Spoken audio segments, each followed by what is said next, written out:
Of course, the real problem is that Europe does not have any energy supplies. This is by Michael Every Rabobank on Zurhedge. I remember years ago when I first moved to Greece, I had a seminar in accounting. I used to work for Ernst & Winnie accounting auditors, and we had seminars every 2 years for the staff accountants. And I had to go to Belgium, and it was the first week of September. There were only 2 people that had summer clothing on. It was me and this other guy from Saudi Arabia with his white long kelebs. And everybody else was wearing basically fall and winter clothes.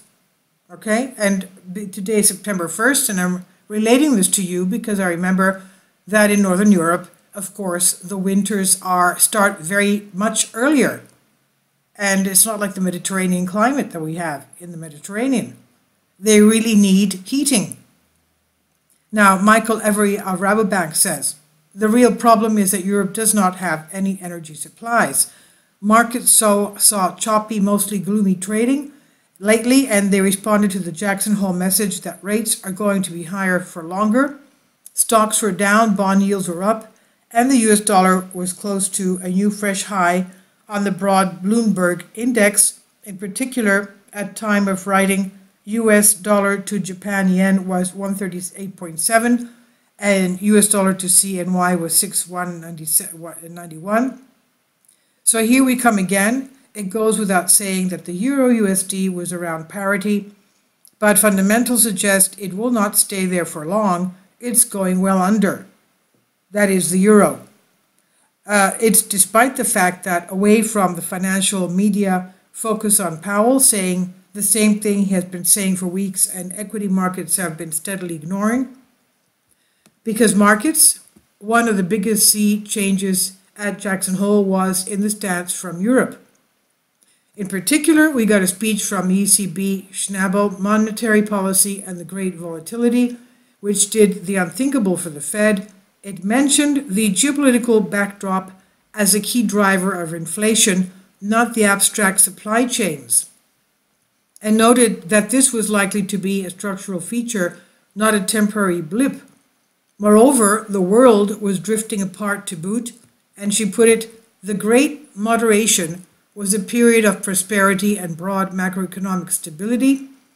The volatility of both inflation and output declined, the length of economic expansions increased, and people in most economies experienced sustained improvements in their standard of living. Yet monetary policy was not the only factor behind it. Good luck in the sense of a smaller variance of the shocks hitting the global economy. It's widely believed to have played an important role as well. Except it was not luck. You don't need to embrace historical materialism and dialectics to see history is not about linear trends or steady states, or even steady nation states. Anyway, Schnabel continued, the question I would like to discuss is whether the pandemic and more recently Russia's Ukraine conflict will herald a turning point of macroeconomic stability. That is, whether the great moderation will give way to a period of great volatility, or whether these shocks, albeit significant, will ultimately prove temporary, as was the case for the global financial crisis, she said. Her conclusion is the same as mine. These shocks are not temporary, and while globalization acted as a gigantic shock absorber, the pandemic and the war are likely to add instability in years to come.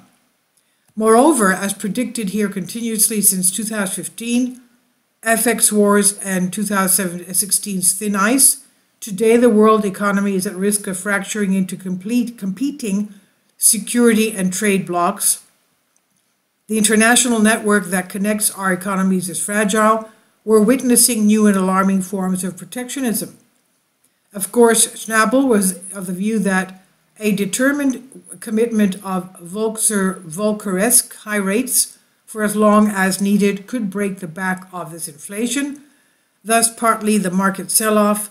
However, she overlooks that what did the inflation trick for Volcker was neoliberal supply-side reforms and globalization, which destroyed the power of labor versus capital. That's a trick that can only be played once and arguably needs to be reversed to bring inflation down this time. The sense of intellectual retreat to match the market was also evident in yesterday's Bloomberg op-ed. The West needs friendshoring, not reshoring. This put China in the same geological basket as Russia, which presumes UK Prime Minister Truss is also PM Truss is also about to do, yet begs that rather than reshore, the West should friendshore to retain as much of the neoliberal architecture as possible, just with people who are more liberal. In the short term, the current revolution of the world supply chains will inevitably bring much pain, from sudden surges in the price of energy to the sort now tormenting Europe, to a more general inflationary pressure. And in the longer term, if we can handle the revolution properly, showing a mixture of restraint and foresight, firmness and dissimilitude, we can produce a healthier global economy, one that preserves the advantages of world-stretching supply chains while gradually freeing us from the dependence on the whims of the autocrats of Russia and China, which still involves splitting the world in two. Fusing all the above, yesterday was also notable for the EU making a grand declaration on resolving its current energy crisis. Steps will be taken to delink the price of electricity, now over €1,000 per megawatt hour. That's ridiculous. I mean, nobody will be able to live. They won't have any money to pay for their food, let alone their electricity. That's my comment. So from the price of gas, which still has insane highs, tumbling yesterday in thin trading. Furthermore, measures will be taken to ensure renewable energies are generated at lower costs and consumers directly benefit. Price caps, windfall profit taxes, and potentially rationing talk about a retreat from neoliberalism. On the other hand, this is no surprise. Polanyi argued markets are ultimately always subservient to the society, and right now society does not want to freeze or go hungry. However, understand this is not just a technical decoupling of marginal trading linkages. It's dismantling market prices and the moral financial argument for having the private sector involved in energy at all, except where their capital is directed by government for a socially acceptable rate of return. And after energy, where next, given our long list of supply falls and Achilles heels? Welcome to the industrial policy, welcome to corporatism, one definition of which is fascism. Welcome to common prosperity, welcome also to the mixed economy model European nation states used to build their power systems until the 1980s and neoliberalism. Of course, the real problem is that Europe does not have energy supplies to force state or private capital into, or at least not ones it's prepared to tap.